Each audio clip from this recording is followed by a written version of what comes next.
đẹp đôi. Em ơi đừng côi, đừng buồn canh vắng đơn côi.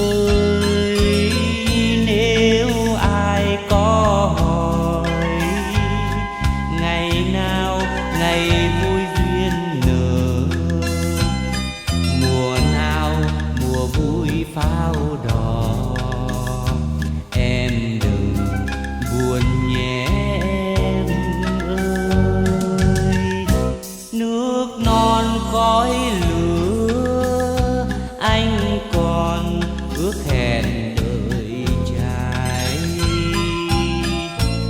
ra đi